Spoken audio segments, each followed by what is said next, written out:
Alabama fall camp is about speakers. Who has been your favorite speaker this fall camp? J.J. Watt. And why? Definitely. I just feel like I could relate to him the most. He's a couple years removed from the sport, but a lot of his lessons and a lot of his advice kind of directly correlated to what we're going through right now. And then it's just so awesome to see a guy, of that stature, just standing in front of you. You're like, golly, can't imagine. But that was very fun. I love J.J. Watt. What do you think about blocking a guy like that? Gotta go low. Gotta go low. Low man wins. Yep. What was the message with classes getting started today, and what is your opinion about the schedules kind of falling into place for the season? Yeah. So classes starting today. Some people think that's the end of fall camp. It's not. We still got the same morning schedule. We're out here doing fall camp style practices every morning. But with the classes starting comes a lot more responsibility for the team. Whether it's sitting in the front of class, building relationships with teachers, taking care of their schoolwork, getting the tutors and everything. We got a lot more on our plate now. So just kind of excited for that next chapter of the season. I'm sorry if you've been asked this already, but what do you envision your role is in this offense this year?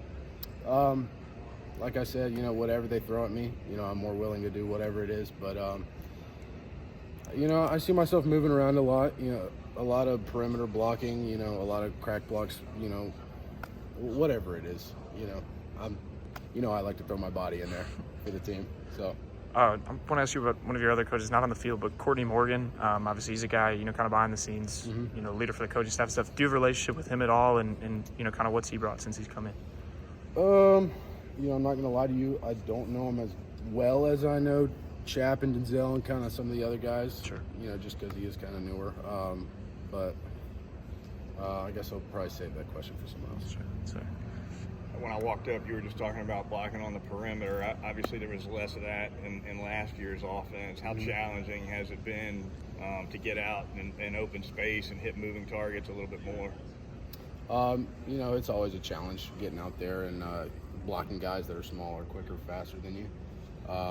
But we watch film and we do a lot of drill work in Indy, just kind of setting our feet, surrounding them with your feet is kind of what they like to say.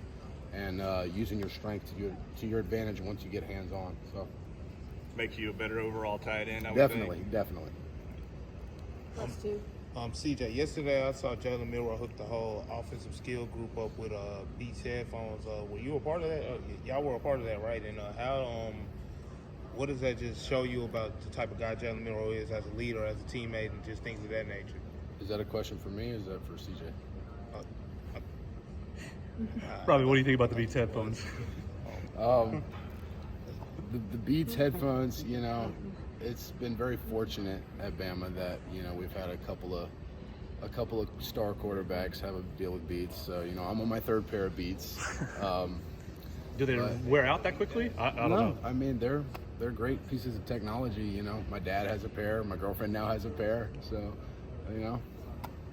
very fortunate to be in this position. Because not a lot of guys have the opportunity. One more. Did JJ give you any advice about going up to Camp Randall in September and what that might be like, having played there? He was joking about it. He said make sure we go out the night before, experience Wisconsin, so we can show up hungover to the game. But no, that whole talk was awesome. I love JJ. So.